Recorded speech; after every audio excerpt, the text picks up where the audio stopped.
So welcome back. We're going to say back. We're doing it to another video from theplayersaid.com. My name's Alexander, And I'm Grant. and we've just, if you've watched our kind of intro to Vijayanagar, well done. You kind of know how to play it a little bit, at least what it's about.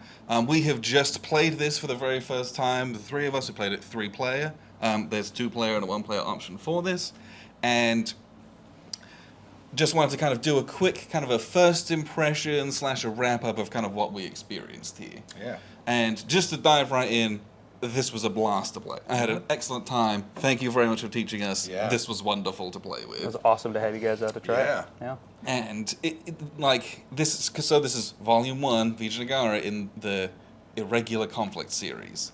And if you don't know the Irregular Conflict series, it's kind of a spin-off of the Coin series. So if you've played coin games, there is a lot of familiarity in here, but a lot of newness and freshness from the theme and the kind of the core mechanics and the history of it as well. But what we were doing had a lot of the same feel to it, and it was just really good, and it was an excellent 3-player dynamic as well. Oh, yeah. Is what I would say. No doubt. Well, it was interesting also. We always want negotiation in these multiplayer games. You always want it. Partly, I think there was a lot of it because you know the game fairly well. I think we learned that, okay, I can be doing that, and we had fun with that. That was one of the better parts, was that interaction. Hey, I'll give you a resource or two if you don't attack me. Move down and take him out. Oh, and by the way, that's in your best interest anyway. Kind of that back and forth. And then the banter that goes along with that. You haven't helped me in a long time, and you've never helped me. Oh, but I did 30 years ago. I helped you. Okay, I remember that was a long time ago. 10 cards ago. You know? A lot of the Sultan has a very long memory. Yeah, as well. yeah, that was great. I Sultan's enjoyed got a that. Sultan. But that's one of the things I think is a strength of the Coin series, is it does really involve that. It encourages that and really requires it for the game to be really interactive. And I thank you for helping us do that. But I see this game being just like that, kind of another pillar in that family of great asymmetric games, war games. So very cool. Awesome. Yeah, there's a real role-playing element to these coin games, Yeah. right? And it's funny because I think we do a lot of it, but when we play with new people, there's not so much of it. But it's part of the fun. That's why just so much part of the fun. I think back to our little coin teach and play events that we do at Buckeye Game Fest. One of my goals in those kind of events, when I'm GMing games with 4 people, is I'll just like walk up and I'll be the Jiminy Cricket on everyone's shoulders and be like, hey, those guys just did this and like really screwed you over. Yeah. What you gonna do about it? And it's just to kind of help people to get into that mindset of like the jockeying and a bit of the role playing, just to help bring it to life a bit more. And that was very evident here as well. Yeah. It was really fun. The other thing I really liked about this design is obviously the Sultanate is kind of the government role. They've got a lot of the money, the power. They got a lot of troops, and the other 2 factions are really that insurgent style, although it's not really a true insurgency in that way. Just, but that's kind of the comparison. Mm-hmm. But I think you guys fleshed out. I felt like our factions were very different. Obviously, we did some of the same things. Yes. But I felt like I had a different focus than you, and you a different than me, which I really liked. I also loved how the influence track pitted us against each other often. How many times did I say, well, I'm going to attack you, when I probably should have been attacking you because I wanted to buy some influence. Yeah, or I'm migrating. Yep. Like, I don't care. I'm not trying to get control, but I'm just trying to buy the influence away from you. Very interesting dynamic that really pits, I think, those 2 players against each other and sets them up at odds immediately. We're all at odds with the Sultanate, but having that interfactional dynamic with all 3 is very deliciously done, I'm going to say. Excellent. When did that part of the game get kind of fleshed out, added? Was that in there from the beginning? It was not the very beginning, but I'd say within the first 6 months we had some prototype version of that. It was called the Foundational Myths track, and it was all about essentially I remember seeding the kind of... so that's gone away. It's no longer the Foundational Well, it's incorporated myth. a bit more. So it went beyond just these kind of religious or spiritual overtones for kind of guiding principles for organization of these factions, and extended into other economic and other types of means of projecting strength in this region, in the Deccan Plateau. So it kind of incorporates generic influence now. Definitely, I think, a big part of the game that Oh, yes. really made it interesting. I also always enjoy that kind of a track. So the Irgun in the British way have that where there's 3 or 4 guys that you can get, but you've got to keep your Or they can get locked up. Yeah, and having access to 4 additional Rajas for me was, Amirs for you and Rajas. Yeah, that's right. And you had access to 6 or 8. Yeah, I had which 2 is in each big. spot. Yeah. But fighting over that was a central part of the game that I always kept thinking about, and it actually guided my strategy. And ultimately, we ended up very close. A die roll, not a die roll, but maybe a die roll here and there on some of the battles would have changed things, but very, very good dynamic. I also love, the thing I love about the cards is the stay eligible concept.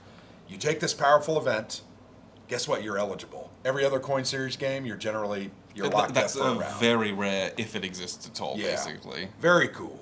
Yeah, we were shooting for just a tight, short game, but having everyone playing a lot was certainly an early design goal. I think one of the other things that I really appreciated about this particular design is you get to throw a bunch of dice. Which you don't get to do in a lot of the coin games. Like, all of the combats are resolved by throwing a bunch of dice. And so there was an element that felt like very kind of wargamey or gamey that was like, this is fun. Instead of it being deterministic, like, I killed 2 guys. That's every other one, which is fine. That's its own fun, but it was cool to be able to have this style of a game, but also get to roll some dice as well. You're never quite sure. Yeah. Never quite sure. Very cool. Yes. Very cool. So, real quick, run us through some of the books we've got here and some of the research that went into this, because I don't know anyone who knows anything about 13th century Indian subcontinent. Well, you do know someone that knows something. Now you do. I do now. Well, in the beginning, was the word, and the word was Vijayanagara. the first. Sorry, that's sacrilegious. I apologize. I love it. I'm a Christian. That was a slip. Maybe we can edit that out. That's staying in, baby. I have access to a lot of very well established people in all walks of academic life. At the university. Here at the University of Wisconsin. And Mitra Sharafi is a very established legal scholar, particularly focused on Indian history. And so she right away was able to put me in contact with Aparna Kapadia, who she is at Williams College. And she was our primary historical consultant on the game. And she right away was able to give me a huge number of resources to go dig into. And I was talking to her frequently in the early years of development of the game, and she was just fabulously helpful at every turn. It was great. But one of the early... Yeah? What did she think when you first pitched the idea of this? Did she think you're crazy? What are you... You know what? I actually think that people in academia generically think this is awesome. Okay. Like, they love it. That's cool. Which just makes me very happy. Yeah. I can only imagine you walking up to a colleague's door and going, "Hey, how you doing today, by the way? Oh, I'm making a game on this." Your most specialized of subjects you wrote your postdoc on. Excuse me, you're what? Yeah. What? Yeah. But obviously she was excited, so that's great. It's worked out fabulously. Yeah. One of the early books that she gave me was India and the Persianate Age. This is by Richard Eaton. So he's a professor at the University of Arizona who's done a lot of work on this period of time. And 1000 to 1765. it covers a greater period of time than just this era. But I'd say if you were going to pair one book with this game, that would probably be the one. Okay. It is academic, but it's written in a very, very engaging, readable way. So that's an awesome book.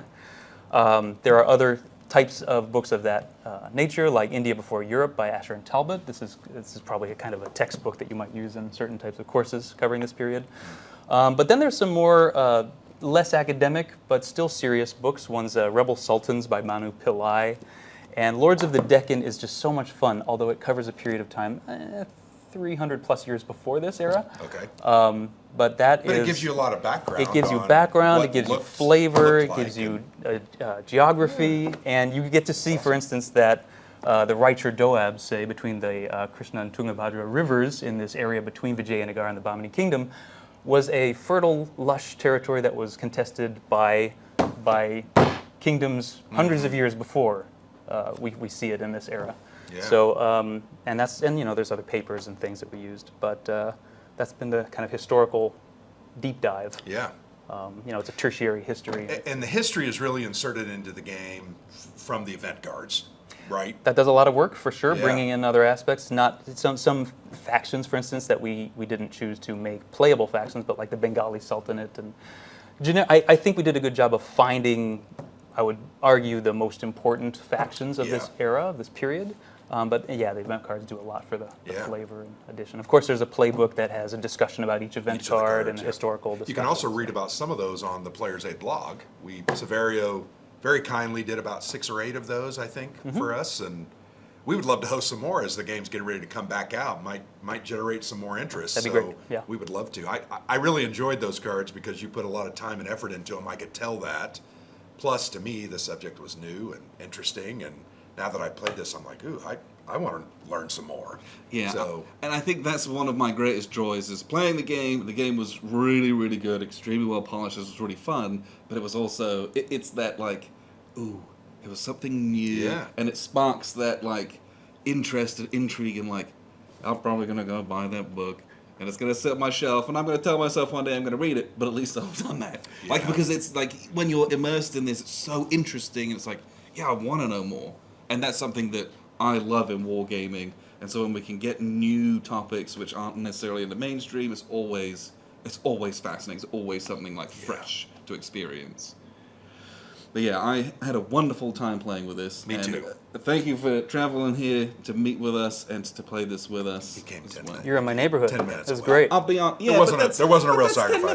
minutes. I know He's you got came other to see things me, do. but Nova Mike's also. We did. We came to see Saverio, and we're just stopping at Noble Night. That's right. Yes, you'll be able to get a hold of this, depending on when this comes out. Hopefully, very soon. I know It's at the printer now. It's at the printer, so we're probably 6 to Couple 8 weeks months away away. from that. We think maybe. I think I'm supposed to get an advance copy in the next couple of weeks, so we're getting pretty so close. it might be closer to Christmas. Maybe the end of the year. But, But this is still available for pre-order at the Yes. pre-order price. That it is. If I And you remember should correctly, do it it. was very reasonable. It's pretty reasonable. $30 or $40, something I like think it's that. 55. But 55. Has a lot of wood, really great graphics. These are going to be fantastic player aids. Matthew Johnson, the co-designer, is responsible for a lot of the Okay. visual beauty of the game. Well, I he think did a great job. Yeah. Because these were very easy to follow. Yep. I liked the colors, how they kind of coordinated, and He's got a great eye for color. yeah, really. These are not the looks final great. colors, but it's so I think it's going to Got pop it. even more than Okay. what we just did. Yeah, I had a wonderful time with this. Thank you very much for teaching Yeah, thank us, you. sitting down with us here, I look very forward to kind of having a final copy of this and everyone else being able to Yeah. experience this as well. Again, plays 1 to 3 players. 3 players was great. I know a lot of work went into doing the bots that can control non-player factions if you're doing it on your own as well. And the gameplay, about 2 hours, I think. Once you taught us about 2 hours to play through the game, and we went, there were only 3 cards left, so And First we're play, new yeah. and slow, so Yeah, yeah, like yeah. you'll play this quicker as well. I would know much better now what I'm to do. Yeah, it was a lot of poring over the things at Yeah. times. I'd say first play is 2 hours, second play is 90 90 minutes. minutes, and then if you put your effort into it, it's I can do it in 20 minutes. 20 minutes, yeah. Not everyone's going to do it in 20 minutes, but I've played this game a lot. So Good game. Thank you. But yes, Really appreciate it. Thank you very both, much yeah. for this, and thank you everyone for tuning in. I'm Alexander from theplayersaid.com. And I'm Grant.